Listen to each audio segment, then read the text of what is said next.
I love poker, and my favorite part about poker is bluffing. That feeling of scooping a pot you had no business even being in is euphoric. But what happens when it's not just a game anymore? What happens when your rent is on the table and the only way to win is to bluff? The thrill turns into pressure. You don't just want your opponent to fold, you need him to. Lately, that pressure's been breaking me. So last week I tightened up. No bluffs, just played monsters. And I booked a solid win. But let's be real, you don't win big by waiting around for aces. At some point, you have to take a risk, even when it feels like your entire world is on the line. So the past few days, I stayed mostly disciplined. But when the chance came to do what I love, which is bluff my face off, I took it. And this strategy worked great until, well, you'll see.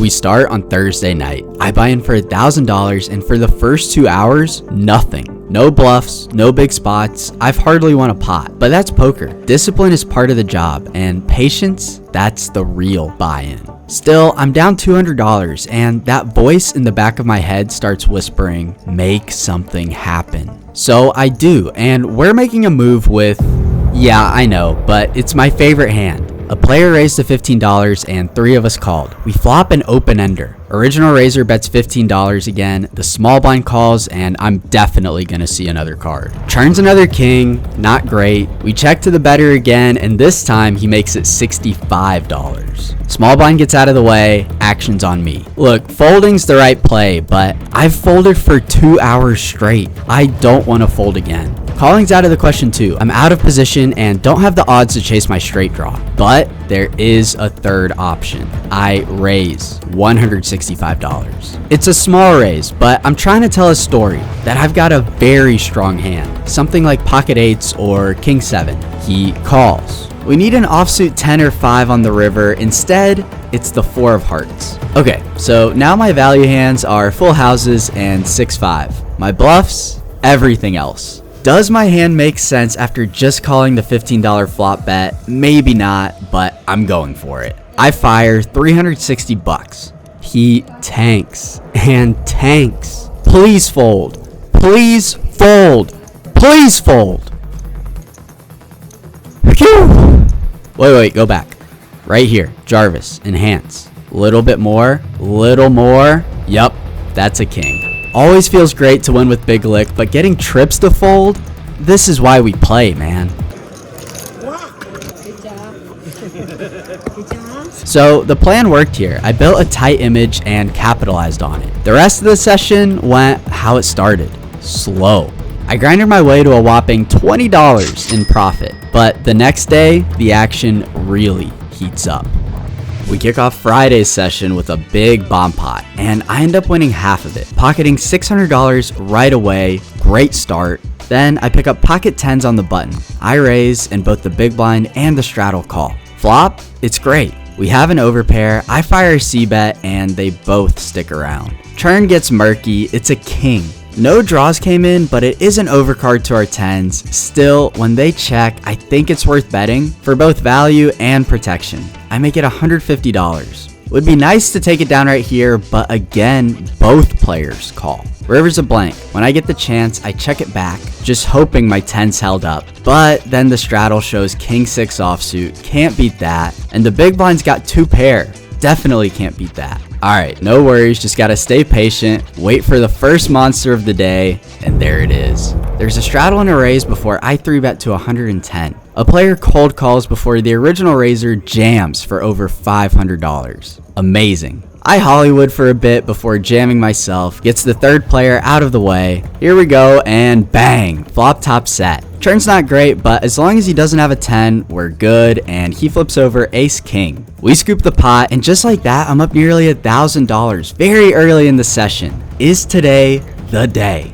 On the button again with ace 7 suited. I call a raise, so does the big blind, so we're 3 ways to a flop that doesn't help us too much. But when action checks to me, I've played tight so far and only shown down big hands, so it's time to make a move. I bet $30 and only the original raiser calls. Turns the 9 of clubs. It's not much, but it gives me some equity and I can fold out better ace high hands. I bet $55, but he calls again. River's the 5 of diamonds. We've got nothing. He checks, and now I think I can put all his one pair holdings in a tough spot. I bet $160. Again, I'm not sure if my play makes total sense, but it worked before. Please fold again. Nope.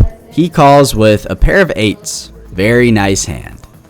Moving along to pocket queens, like I said guys, I'm really trying to play at least mostly good hands. There's a straddle, a raise, a call, and a squeeze from the button. A lot of action before us, and I make the most formidable action of all, the cold 4-bet. Action's back on the button and he jams about $1,500. Massive shove, but this guy bluffs almost as much as I do. I have to call. He tells me I'm ahead, which is great news, but still, with how my year's been going, I asked to run it twice. First board looks great. Almost definitely win that one. Second board, not so much. And we chop it up against ace-5 suited. Always stings to propose going twice, only to lose the second board. I need to hold in these spots to actually move forward with my goals, but lately that has not been happening. Next hand up, pocket jacks. Another really good starting hand. I raise it up, a player calls, but then we get 3-bet to 140. Gets back to me, I could 4-bet, but we're pretty deep.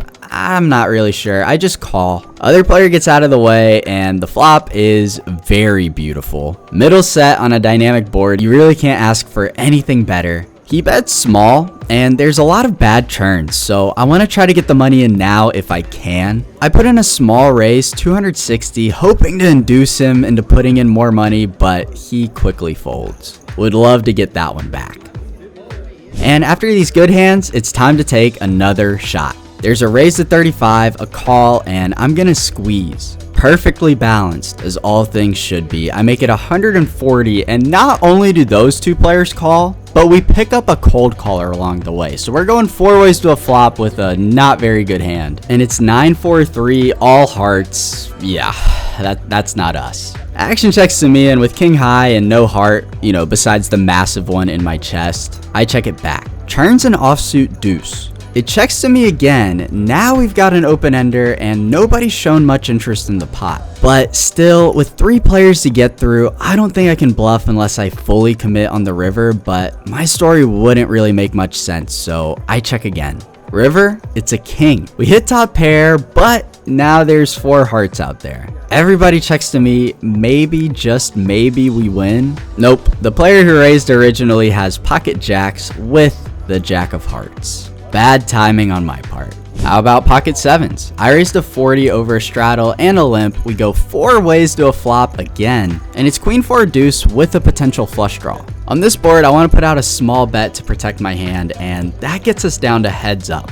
Turns an offsuit 10. Not the best card, but at least hearts didn't come in. And I'm gonna make a maneuver known as the value bluff. There's no such thing as a value bluff. Okay, you just didn't know what you were doing. I bet $160. Pocket 8s, pocket 9s, even weak queens are gonna have a tough time calling, and we can also get value from his draws that we're slightly ahead of. He makes another call. River's an offsuit deuce, totally irrelevant. I check, hoping he missed his draw and he gives up, and somehow that's exactly what happens. He checks back ace king of hearts, so we win a very goofily played hand. All in all, pretty fun session. We cashed out almost $1,000 in profit. Could have been a little bit better, but definitely can't complain. Now, it all comes down to the Saturday session.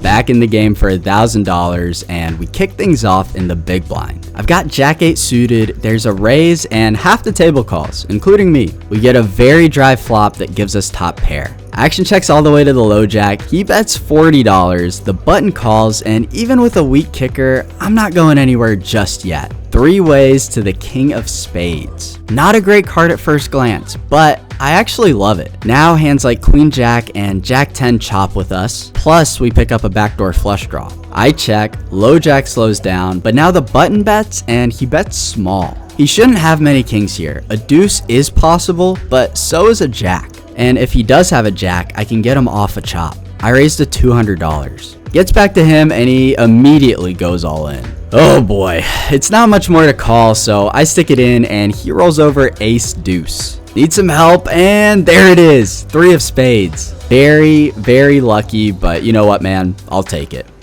Then we get ace king in the cutoff. A player opens, I 3-bet, he calls, and we flop top pair, but it's a very dynamic board. I keep betting, he keeps calling. Flush draw gets there on the turn. I do have the ace of diamonds in my hand, so I think this is a good one to check back for some pot control. River's another 8, he checks again, and now we've got to bet for value. I bet 250, and after a little bit of thought, he calls, flashing the ace of spades before mucking. It's another good start. And now I make the decision to switch seats. I'm in seat 5 now, and it's funny, sometimes the biggest decision you make all day is where to sit. Unfortunately, the seat change doesn't pay off immediately. I flop a straight draw, turn a flush draw, miss both but pick up a 9 along the way. I check hoping it's good, but he's got me beat with a 10. Still, I've officially made enough throughout the weekend to pay my rent. I could rack up and lock up the win, but then I get dealt this. Okay, one more hand. I open the betting, we get a call and then a 3-bet out of the small blind. Love that. Of course I put in the 4-bet, and after thinking for a while, he jams. Big jam, over $1,600. And guys, I've said it before, I've never folded pocket kings preflop in my life. That is not changing today. We decide to run it twice. First board, seems fine enough. Second board, that's a disaster. And I guess they both are because he flips over pocket aces. And just like that, 3 days of grinding, nearly $2,000 in profit. The rent money, it's gone in one hand. And that's poker. One hand changes everything. To make it worse, that guy racked up like 10 minutes later, so that money is gone for good. But I'm not done yet. I rebuy, pick up ace queen, 3-bet it, we go heads up to a very dry flop. Nothing for me, but ace high should be good here a lot of the time. I bet small. He calls and the turn's a queen. Now we're probably ahead unless he flop trips. I bet small again, this time hoping for a call. He obliges. River's a 7, don't think my hand's good enough for 3 streets of value, so I check, hoping to get to showdown, but he doesn't check. He goes all in. I think about this one for a while, but I just don't think I can ever be good here. He's not value betting worse, and is he really bluffing? Like, what is he bluffing? So I fold. And you know, poker these days is great because there's so many guys out there making content who are amazing players. They control their emotions, they stay patient, even when things aren't going their way. You can learn so much from them. And I'm not one of them. Tilt is creeping in, and once I get tilted, I'm out for blood. I raise 6-5 suited over a straddle, 2 players call before the small blind squeezes to 160. This guy is not bluffing. My hand is bad, and I don't have the odds to chase a great flop, but I call anyways. Can I get bailed out? No, I cannot. He bets, I fold. Exceptional poker being played today.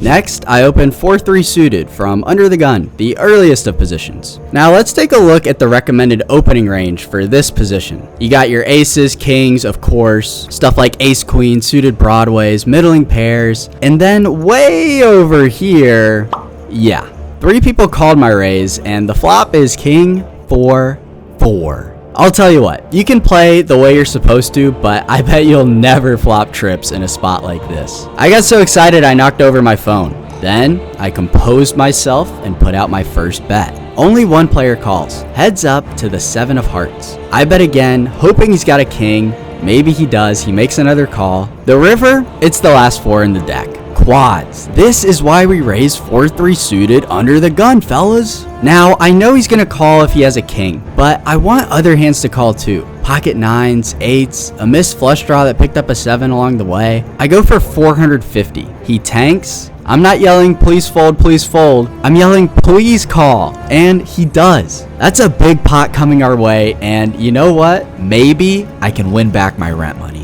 Next hand is Jack 10 suited in the small blind. Love this hand. There's an open and a 3-bet. Now, usually cold calling 3-bets is bad, but come on, $30? I call, so does the big blind, so does the cutoff. So we're 4 ways to a flop, as you'd expect. And we flop top pair. Action checks to the button who bets, but really small, just 35. I call, so does the cutoff. Turns the queen of clubs. Not a great card, but action does check through. River's a 4. I check, hoping to get to showdown, but the cutoff bets. And again, it's a small bet, $60. Button folds, and what a price. And he shows 10, 9. We win. just barely. Soon after, I get pocket jacks. A player raises it up, 2 players call. If I'm doing it with king 5, I'm doing it with pocket jacks. I raise to 75. Small blind cold calls, and now the original raiser makes it 420. Back on me, you know, I've played with this guy a good bit, and I think he either has ace king or I am cooked. I promise I'm capable of folding pre-flop, and I'm gonna prove it. Not much happens after that, and we rack up an L on the day. Could have been worse, and counting all the sessions together, I won about $200. Not ideal, but I know a big win is coming, and I hope I get to share that with you soon.